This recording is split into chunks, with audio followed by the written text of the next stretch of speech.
Shalom, jemaat yang terkasih, Bapak Ibu, saudara-saudari terkasih di dalam Kristus Yesus, dimanapun kalian berada, dan terkhusus untuk jemaat Tuhan yang berada di HKBP Resort Palangkaraya. Pada minggu hari ini kita akan mendengarkan firman Tuhan. Sebelum kita mendengarkan firman Tuhan, mari kita berdoa. Kita berdoa. Damai sejahtera dari Allah Bapa yang melampaui segala akal, itulah yang memelihara hati dan pikiranmu di dalam Kristus Yesus, Tuhan dan Juru Selamat kita. Amin. Jemaat yang terkasih, firman Tuhan pada minggu hari ini diambil dari Kolose 3 ayat 22 sampai 25. Saya akan membacakannya untuk kita semuanya. Kolose 3 ayat 22 sampai 25. Demikian bunyi firman Tuhan. Hai hamba-hamba, taatilah Tuhanmu yang di dunia ini dalam segala hal. Jangan hanya di hadapan mereka saja untuk menyenangkan mereka, melainkan dengan tulus hati karena takut akan Tuhan. Apapun juga yang kamu perbuat, perbuatlah dengan segenap hatimu seperti untuk Tuhan dan bukan untuk manusia. Kamu tahu bahwa dari Tuhanlah kamu akan menerima bagian yang ditentukan bagimu sebagai upah. Kristus adalah Tuhan dan kamu hambanya. Barang siapa berbuat kesalahan, ia akan menanggung kesalahannya itu karena Tuhan tidak memandang orang. Demikian firman Tuhan. Saudara-saudari terkasih di dalam Kristus Yesus, topik kita pada minggu hari ini berjudul bekerja untuk Tuhan. Sebelum kita memahami maksud dari firman Tuhan ini, saya akan mengantarkan Bapak Ibu dalam sebuah ilustrasi yang saya ceritakan sebagai berikut. Suatu ketika Bapak Ibu ada seorang pekerja, di mana dalam pekerjaannya ini ia terkenal, yaitu pekerja yang bagus dalam pekerjaannya, tekun dalam pekerjaannya, giat, apapun yang ia lakukan dengan baik. Oleh karena itu dia terkenal di dalam pekerjaannya ini.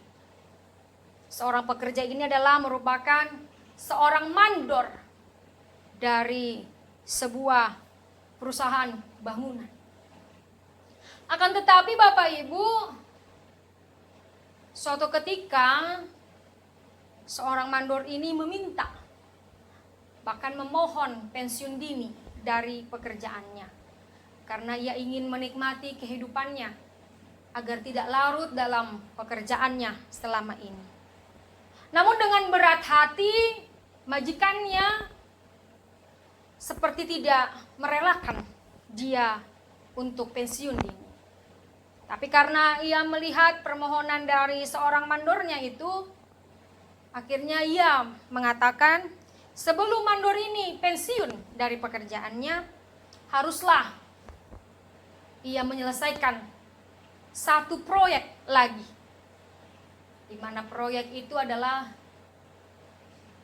sebuah rumah yang harus ia bangun. Lantas ketika mendengar permohonan dari majikan itu, sang mandor ini merasa kesal hatinya karena seperti dipersulit karena ia ingin meminta pensiun dini. Namun ia pun tetap melakukan permintaan tersebut. Tapi karena dengan kesal hati, dengan setengah hati, akhirnya mandor ini pun mengerjakan pekerjaan proyek rumah itu dengan tidak maksimal. Tanah yang luas dia potong menjadi kecil, dan akhirnya bangunan rumah yang ia bangun itu menjadi sebuah bangunan rumah yang sangat kecil dengan bahan baku dari bangunan itu yang sangat minim. Dan akhirnya ia pun menyelesaikan proyek itu. Dia pun kembali menghadap kepada majikannya, dan ketika majikannya melihat hasil kerjanya, ia pun memberikan kunci dari rumah tersebut. Ternyata proyek yang diberikan oleh majikannya ini merupakan ungkapan terima kasih untuk mandor tersebut agar bisa menikmati pensiunnya di dalam rumah tersebut. Terkejutlah mandor ini karena ternyata apa yang ia kerjakan yang selama ini ia rasa menjadi beban, ternyata itu merupakan hasil dari pensiun dalam pekerjaannya. Dia pun menyesal karena di akhir pekerjaannya dia tidak dapat melakukan sesuatu yang maksimal. Padahal ia terkenal sebagai seorang pekerja yang ulet, tekun, bagus dalam pekerjaannya, namun di akhirnya dia tidak bisa melakukan itu. Dari ilustrasi itu Bapak Ibu, apa yang kita hendak lihat dan dapat kita petik dalam memaknai sebuah pekerjaan. Dalam konteks bacaan ini Bapak Ibu, jemaat di Kolose sebagian besar adalah seorang hamba atau budak. Sehingga ketika Rasul Paulus menuliskan suratnya ini, ia ingin melihat bagaimana karakter dari jemaat di Kolose, terlebih karakter imannya, di mana mereka telah melihat dan merasakan hidup mereka diperbarui oleh Kristus sehingga mereka menjadi manusia baru. Sehingga dalam pekerjaannya Rasul Paulus mengingatkan kepada mereka bahwa kualitas imanmu, karakter imanmu itu dapat terlihat dari pekerjaan yang engkau lakukan. Dan di sini juga kita akan dapat melihat bagaimana karakter dari seorang pekerja tersebut yang dapat kita selami juga dalam bacaan hari ini. Bagaimana kualitas iman kita dalam menunjukkan karakter kita sebagai pengikut Kristus, meskipun kita sebagai seorang pekerja dapat kita tunjukkan hanya di dalam satu tanda, yaitu ketaatan. Dan inilah yang hendak dirangkum oleh Rasul Paulus, bahwa ketaatan dalam bekerja itulah yang diperlukan, sehingga apapun yang kita lakukan, yang kita kerjakan, ketika dinaungi dengan sebuah rasa taat untuk melakukannya, maka akan tercermin apa yang kita lakukan, akan tercermin bagaimana kualitas dari pekerjaan yang kita lakukan. Ada 3 hal yang hendak dipaparkan dalam firman Tuhan hari ini, yang dituliskan oleh Rasul Paulus kepada kita, yang juga seorang pekerja yang melakukan aktivitas sehari-hari. 3 hal yang hendak dipaparkan agar kita dapat melakukan ketaatan dalam pekerjaan kita, yakni bisa kita lihat yang pertama, poin pertama kita lihat di ayat 22 yang mengatakan, lakukanlah semua pekerjaan itu dengan tulus hati karena takut akan Tuhan. Dengan rasa tulus hati. Ketika kita dengan tulus hati melakukan pekerjaan Tuhan, maka apa yang kita lakukan itu dapat maksimal dan dapat kita lakukan untuk kemuliaan Tuhan. Bukan untuk menyenangkan manusia, bukan seperti seorang mandor tadi, hanya untuk menyenangkan hati majikannya. Dia tidak tulus hatinya, dia tidak rela hatinya, dia tidak ikhlas melakukannya. Sehingga akhirnya hasilnya pun menjadi tidak maksimal.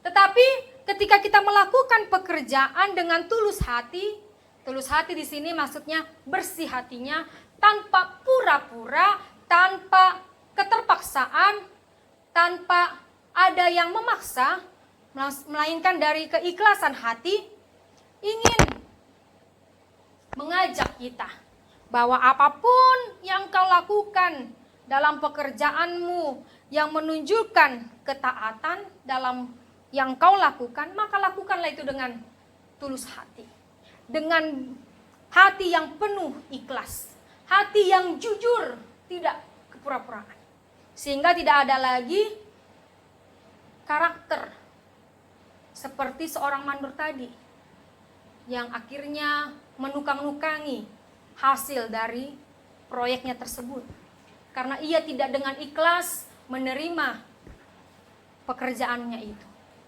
Dan firman Tuhan mengingatkan bahwa dengan tulus hati kita melakukan pekerjaan itu bukan untuk manusia tapi untuk Tuhan.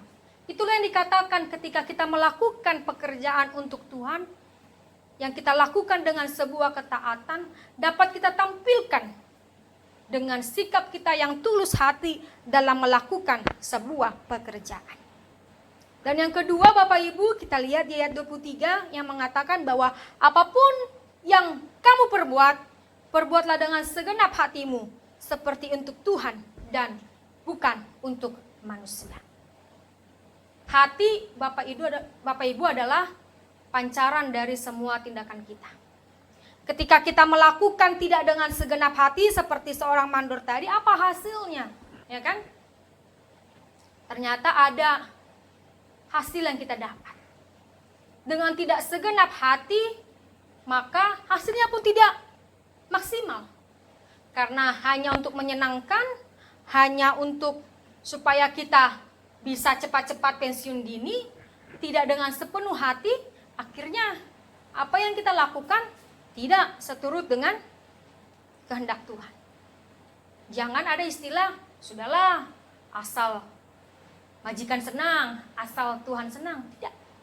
Firman Tuhan mengingatkan kita untuk melakukan ketaatan dalam sebuah pekerjaan, kita harus melakukannya dengan segenap hati. Bukan untuk manusia, tetapi untuk Tuhan. Mengapa untuk Tuhan? Lawong kita kan kerjanya di dunia. Karena Bapak Ibu tahukah bahwa apapun kita, baik budak ataupun majikan, Tuhan dari atas segala pekerjaan kita, jika kita lihat di pasal 4 ayat 1 adalah Bapa di surga.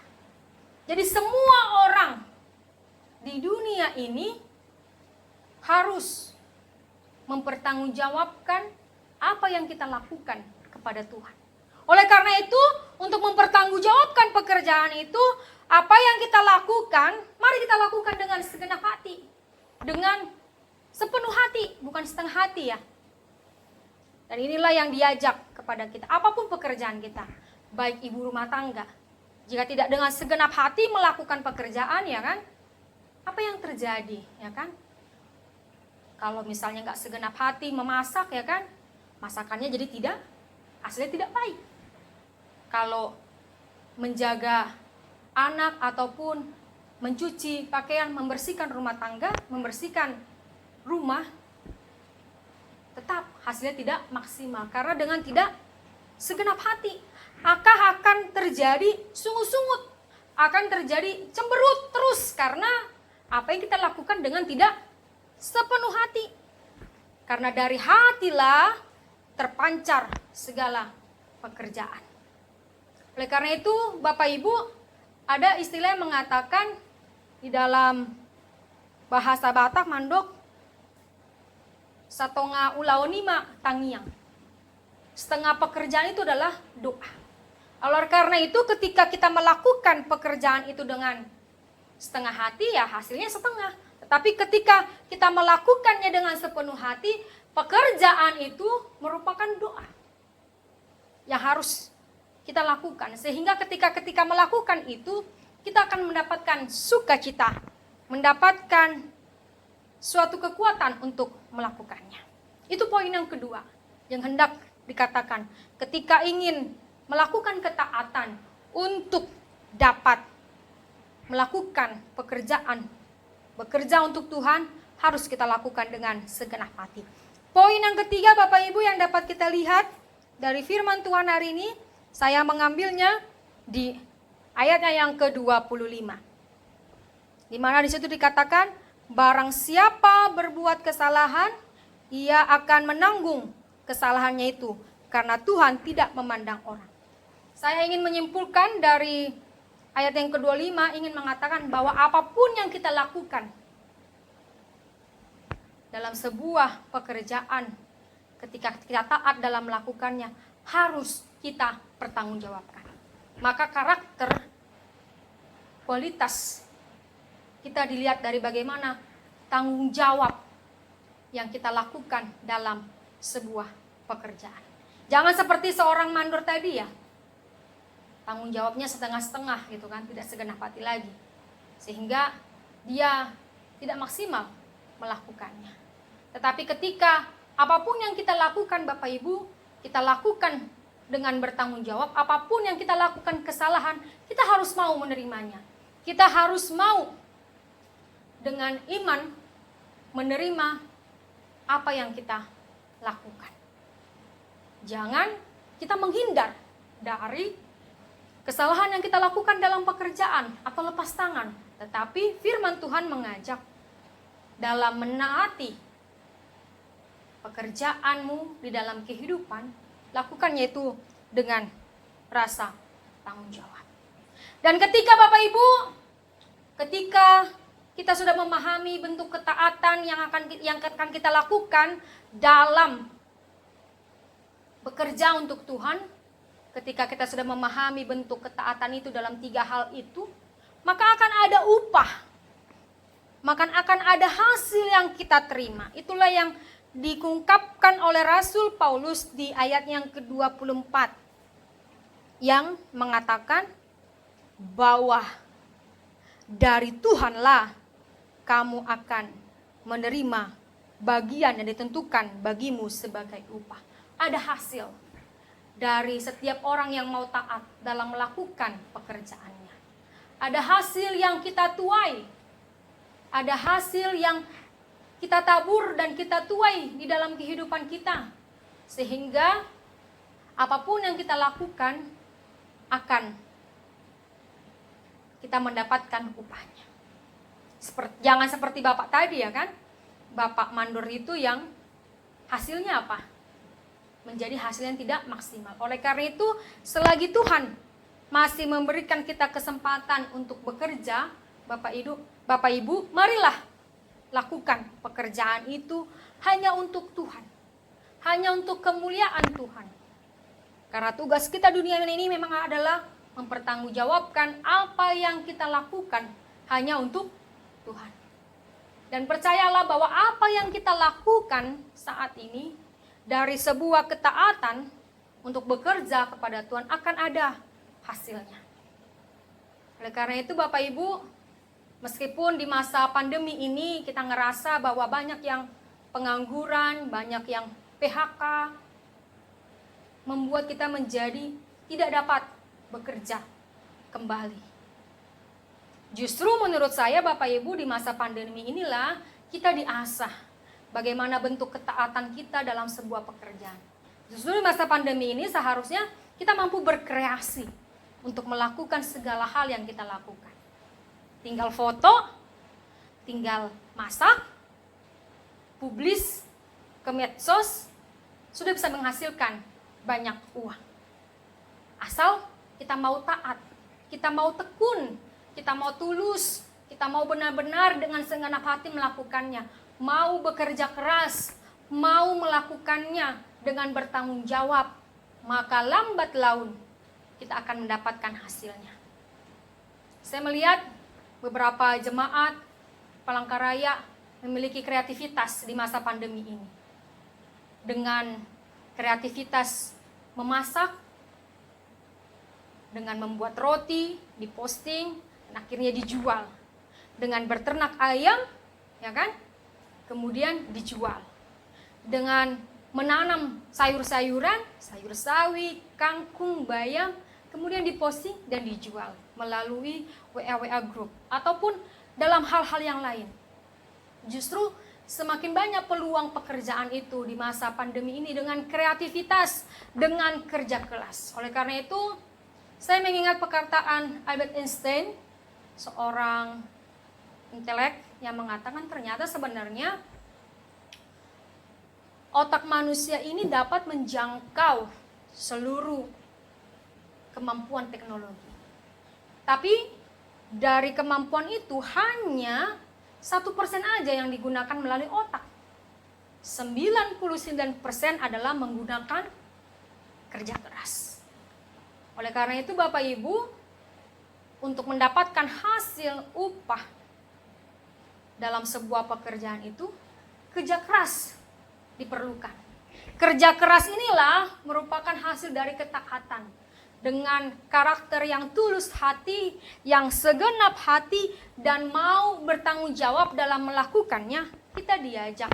Meskipun pandemi COVID-19 bukan menghambat kita untuk tidak dapat berkreasi, untuk tidak bekerja di dalam kehidupan kita sehari. Di dalam rumah pun kita bisa dapat bekerja untuk menghasilkan kehidupan yang baik.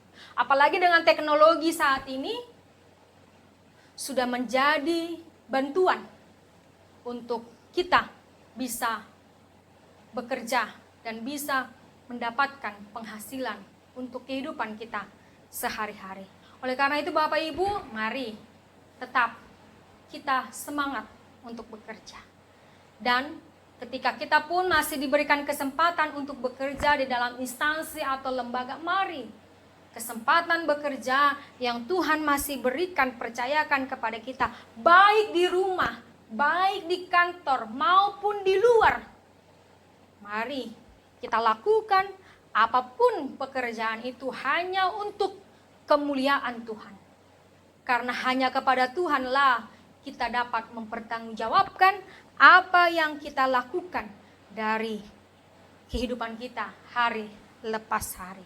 Oleh karena itu tetap semangat, selalu andalkan Tuhan, dan kerjakanlah apapun yang kau lakukan dalam sebuah ketaatan yang dapat kita lakukan dengan tulus hati, bersih, ikhlas, dengan segenap hati, dan penuh tanggung jawab. Ketika kita sudah dapat melakukan itu, maka akan ada hasilnya, ada upah yang kita dapat dari pekerjaan yang kita lakukan hanya untuk kemuliaan nama Tuhan. Amin. Tuhan memberkati. Mari kita berdoa. Terima kasih Tuhan untuk firman hari ini yang mengingatkan kami selalu Tuhan untuk dapat memuji dan memuliakan nama-Mu di dalam aktivitas pekerjaan kami.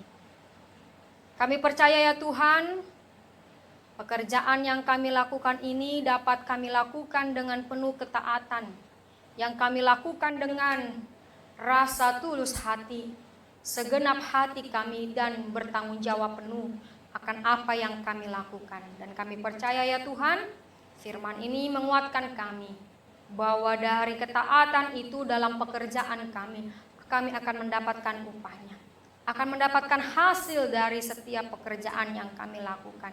Meskipun pandemi saat ini kami rasakan, tapi kami yakin dan percaya Engkau mengingatkan kami Tuhan, bahwa Engkau juga mengingatkan kami agar tetap terus mau bekerja keras meskipun berada di rumah melakukan aktivitas kami. Berikanlah kami Tuhan kemampuan untuk dapat melakukan pekerjaan itu dengan tulus hati, dengan segenap hati, dan bertanggung jawab penuh, agar kami dapat menerima hasil dari pekerjaan yang kami lakukan. Kami berdoa ya Tuhan, kiranya Engkau menguatkan kami, Engkau memberkati kami, agar kiranya apapun yang kami lakukan hanya untuk kemuliaan nama Tuhan.